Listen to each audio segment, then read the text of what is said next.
Biz hazırda 300-ə yaxın gül çeşidinin yetişdirildiyi Zirə Gülçülük Qapalı Səhmdar Cəmiyyətindəyik. Zirə Gülçülük Qapalı Səhmdar Cəmiyyətinin yetişdirdiyi güllər əsasən yerli bazara çıxarılır. Burada yetişdirilən güllərin qiyməti 1 manatla 45 manat arasında dəyişir. Qeyd edim ki, Zirə Gülçülük MMC Qarabağımızın gözəlləşməsi prosesinə də yaxından töhfə verir.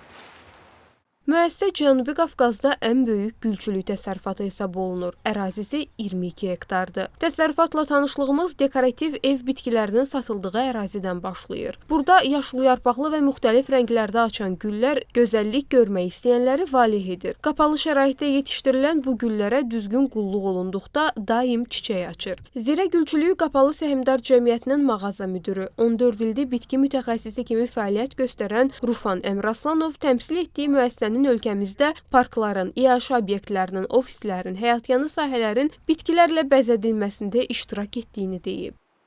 Böyük layihələr də işlər görürük. Əsasında bizim Qarabağımızda orada da yaşıllıq, abadlıq işləri görürük. Niyyətimiz, arzumuz var ki, bizim zəfər gülümüz, xarı bülbülümüz özümüz istehsal edib bütün dünya təqdim eləmək. Bilirsiniz, nəsil kəsən növlərdən biridir. Allah bütün şəhərlərimizə rəhmət eləsin. Qazəmizə şəfa diləyirəm. Allah ordumuzu qorusun, millətimizə, xalqımıza əmin-amanlıq arzulayırıq. O orkideya növüdür ki, yalnız Azərbaycanda formalaşır. Xarı bülbülün elmi adı da ofirisdir. Yunan dilində qaş deməkdir. Ofiris mamis, ofiris kafkazis. Yəni ofiris kafkazis sırf Kafkaz sıra dağlarında, böyük və kiçik Talış dağlarında formalaşır və Şəkidə, digər zonada. Amma ofiris mamis yalnız Cıdır düzündə, Ağdərədə formalaşan növdür. Və nəsli kəsilən olmağına baxmayaraq biz istəyirik ki, onu çıxaldaq. Mağaza müdürü bitkilərə qulluq prosesi barədə də məlumat verib. Bildirib ki, bitkilər ya kök sistemi ya da üz hissədən xəstələnir. Bunun qarşısını almaq üçün isə bitkilərə qaydalara uyğun qulluq göstərilməlidir. Ən gözəl yanaşma tərzi məkandan asılı olaraq, iqlimdən asılı olaraq bitkilər sulanılır.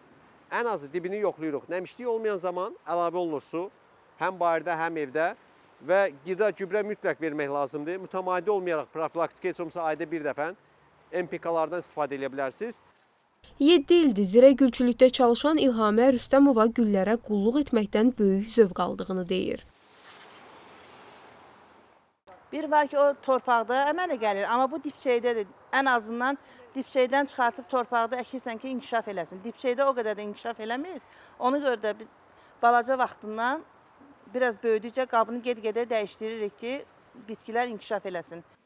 Beləliklə, plantasiyada rənglərin harmoniyası, təbiətin sakitliyi və bu gözəlliklərin arxasındakı zəhmət bizi valeh etdi. Payızın soyuğuna rəng qatan bu güllər bir daha göstərdi ki, təbiət sadəcə gözəllik deyil, o həm də ruhun enerjisidir.